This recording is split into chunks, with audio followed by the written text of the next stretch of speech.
Dnes sa pozrieme na tému, ktorá sa týka nás všetkých, a to sú úvery. Čo všetko s nimi súvisí, prečo sú také dôležité, ako celý ten proces prebieha, aké otázky s nimi súvisia. Ak chcete vedieť odpovede na všetky tieto otázky, určite dopozerajte toto video a túto sériu o úveroch, ktorú začíname práve teraz, až do konca, a my už ideme na to. Premýšľali ste niekedy nad tým, ako si bežný človek môže kúpiť niečo, na čo aktuálne nemá reálne peniaze bez toho, aby mu niekto požičal? Keď si ľudia berú úver, veľa z nich sa cíti len, že ja som milionár. Ja som milionár.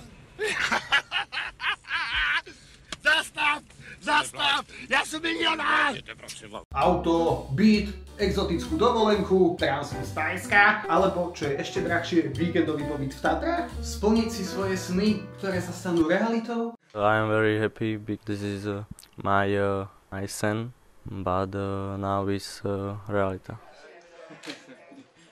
Prípadne všetko naraz? No ja mám pre vás skvelú správu, toto všetko môžete mať, stačí si vziať úver. A nie, nebojte sa, nie je to nič komplikované, jednoducho v banke podpíšete pár desiatok papierov a podľa toho, ako sa schvaľovateľ vyspí, vás buď schváli, alebo neschváli a voilà! Do konca života máte na čo spomínať, hlavne pri splátkach, alebo ako náš analytik povedal, uveri, lebo keď neuveríš, do konca života na ne spomínaš, hlavne pri splátkach, lebo častokrát nie sú veľmi dobré. Pri týchto témach sa nám vynára v hlave veľa otáznikov. Ako získať úver? Ako zistím, akú výšku úveru môžem získať? Aké typy úverov máme? Ako využiť úvery na vybudovanie majetku? Alebo ako sa vďaka úverom môžem stať otrokom svojich dlhov? Ako to celé funguje? Ako fungujú banky? Čo je to fixácia? Aká je doba fixácie? Čo je to DTI? Čo je to DSTI? Čo je to LTV? Čo je to stres test? Čo je to RPMN? Čo je retencia? Ako funguje jednorázové čerpanie? Ako funguje postupné čerpanie? Ako sa v tom vyznať a nestratiť? Mám dať extra vklad do hypotéky? Mám vyplatiť úver skôr? Mám ho spojiť s iným úverom? Ako funguje multiplikačný efekt? Čo je to vyčíslenie, kedy on treba požiadať? Čo je to úrok? Čo je to istina? Ako sa v čase vyvíja úrok a istina? Je pravda, čo nám hovoria bankári, že keď v čase prefinancujem úver do inej banky, tak znova platím úrok? Za mňa akože, že... Čo ti jebe, na gebuluci to jebe, čo ti jebe, čo ti... Ako sa stanoví hodnota nehnuteľnosti? Čo je to znalecký posudok? Ako získam znalecký posudok? Koľko stojí vypracovanie znaleckého posudku? Potrebujem k úveru aj poistenie? Niektorí hovoria, že bez životnej poistky ti hypotéku neschvália. Aká môže byť doba splatnosti? Ako sa na mňa pozerá banka na začiatku a na konci kvartálu?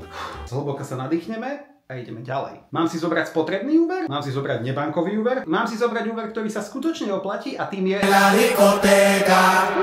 Mám si zobrať bezúčelovú hypotéku, aby som to všetko vrazil do trading, forex, krypto, extra, Kaufland robota od kryptoinfluencera, ktorý mi tvrdí, že mi za týždeň zarobí 10 násobok vložených peňazí? No, God! No, God, please, no! No! No! No! Pozrime sa na to, ako to funguje. Banky sú obchodníci s peniazmi, ktoré ich od vás zoberú, multiplikačným efektom zázračne znásobia a hneď je nám tu lepšie. Na Slovensku pôsobí viacero bank a nebankoviek. Každá z nich je niečím špecifická a dá sa využiť lepšie alebo horšie. A tým plynule prechádzame na tému, ktorou sú úverové účely. Môže to byť napríklad výstavba nehnuteľnosti, kúpa nehnuteľnosti, kúpa developerského projektu, kúpa pozemku, refinancovanie, konsolidácia alebo spojenie viacerých úverov, vrátenie splátok, preplatenie pokuty za predčasné splatenie pri refinancovaní úverov, refundácie kúpnej ceny, kúpa auta, kúpa nábytku, kúpa psa, kúpa mačky, dovolenky alebo toaletného papieru zo zlata. Zo zlata, kamo. Čo všetko tu ešte máme? Líšia sa rôznou akceptáciou príjmov, maximálnych obmedzení pre vek alebo pre trvanie, minimálne požadovaným trvaním pracovnej zmluvy. Pri hypotékach poskytujú rôznu akceptáciu hodnoty nehnuteľnosti k výške úveru. To znamená, že hodnota nehnuteľnosti je napríklad 100 000 a banka vám poskytne 80 000 štandardne ako 80%. Ale keď je to 30%, keď je to 50%, keď je to 60%, keď je to 80%, 90%, 100%, 110%, keď je to 120%? Vaši, 80, 90, 100, 120, hoši! Koľko percent z hodnoty nehnuteľnosti mi banka poskytne, keď chcem Kúpiť dom, postaviť dom, kúpiť byt, kúpiť garáž, kúpiť chatu, kúpiť apartmán, kúpiť pozemok, stavebný pozemok, kúpiť polia, lúky, lesy, háje, ako keď idete na opark v Bratislave, alebo hory. Ako s tým súvisí kataster, naša hviezda, kataster. Naša čokoládová hviezda. Kedy sa robí vinkulácia? Ako sa robí vinkulácia? Čo to vlastne je tá vinkulácia? Čo sú to záložné zmluvy? Čo sú to kúpne zmluvy? Ako fungujú? Aké sú v nich dojednania? Poskytujú aj rôzne typy úverov, ako sú teda hypotéka, spotrebný, nebankový, kreditná karta, kontokorent, povolené prečerpanie k bežnému účtu, aj to je úver. Pri týchto úveroch majú rôzne banky rôzne poplatky, ktoré sú s nimi spojené. Poplatok za vedenie účtu, poplatok za upomienku, za zmenu podmienok, poplatok za čerpanie úveru, za poskytnutie úveru, navýšenie úveru, poplatok za predčasné splatenie úveru, poplatok za otvorenie obálky s upomienkou, poplatok za pekný pohľad na bankára alebo bankárku, za krivý pohľad na bankára alebo bankárku, poplatok za upomienku, poplatok za vklad, poplatok za výber, za platbu kartou, za výber z bankomatu doma, za výber bankomatu v zahraničí, za výber z bankomatu inej banky doma a za výber z bankomatu inej banky v zahraničí. Posudzujú, či ste v pracovnom pomere na dobu určitú, neurčitú, či ste živnostník, z donútenia. WTF to má akože niekto nutí byť živnostník? Kto? Štát? Alebo čo? Takže ja som štát. A ty, môj milý podnikateľ, nebudeš zamestnávať, ale tvoji zamestnanci budú živnostníci z donútenia. Ja som štát a ty budeš živnostník z donútenia. Chápeš? Prečo? Lebo sme normálni. Lebo čo nám na Slovensku najviac chýba? Normálnosť. Normálne správanie. Prečo? Lebo sme normálni. A ty budeš živnostník z donútenia, môj zlatý. Nech sa páči. Ja som štát. A ty budeš živnostník. Ty budeš živnostník. Prečo? Lebo som povedal, ty budeš živnostník. Áno, ty. Zo mňa si tu srandu nikto robiť nebude. Zvýšim vám dane, zvýšim vám transakčnú daň. Máte málo? Máme. Nech sa páči. Živnostníci z donútenia alebo super hrubá mzda. Nech sa páči. Dopo. Zároveň si myslím, že živnostníci z donútenia sú veľmi ohrozený druh, ktorý sa v bežnej prírode až tak nevyskytuje a mali by sme byť hrdí na to, že ich tu máme a mali by byť zákonom chránení.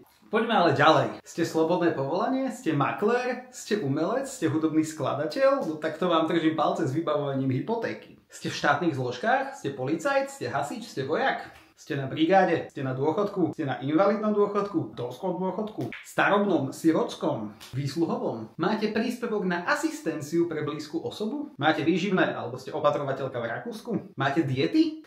No ja mám napríklad keto dietu a banka mi to započíta ako príjem podľa toho, koľko kalórií dnes jem, tak toľko mi to spriemerujú a je to ako mesačný príjem. Nie či si na diete, ty trúbka, ale že či... Nehaj tak. To som tiež mal veľmi rád toto slovo, že diety. Som si myslel, že čo im dajú, že suchý rožok alebo čo.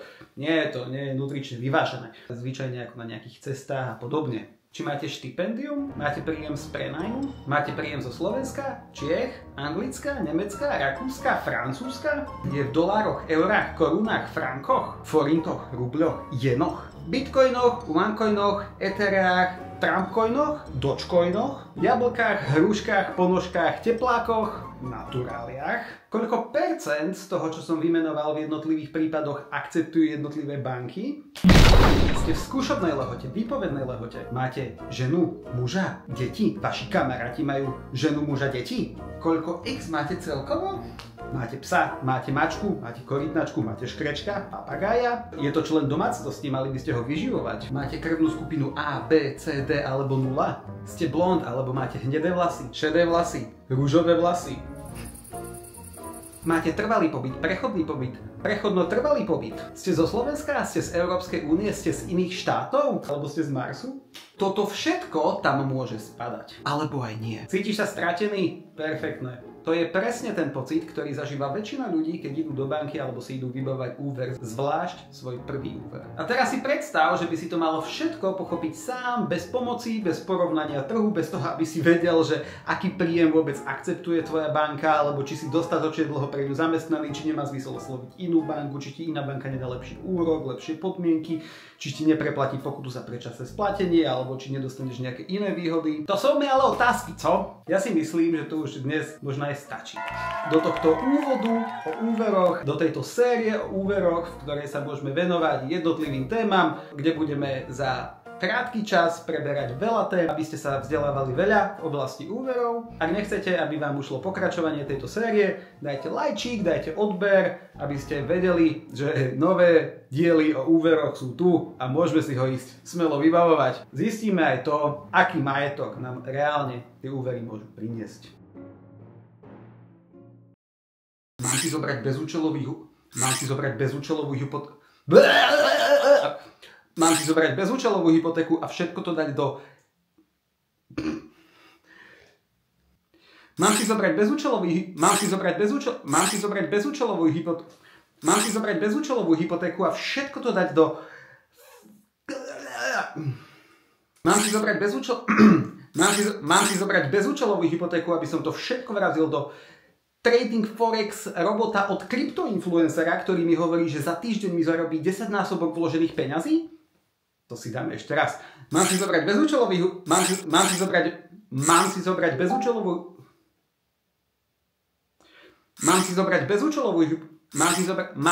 bezúčelovú hypotéku, aby som to všetko vrazil do trading forex krypto extra Kaufland robota od kryptoinfluencera, ktorý mi tvrdí, že mi za týždeň zarobí 10-násobok vložených peňazí minimálne požadovaným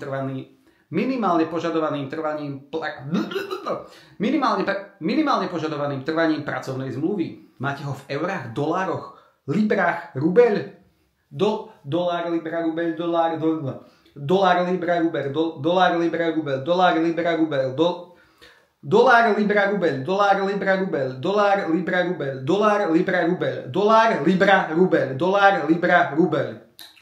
Ako po apokalypse, daj to aj ty.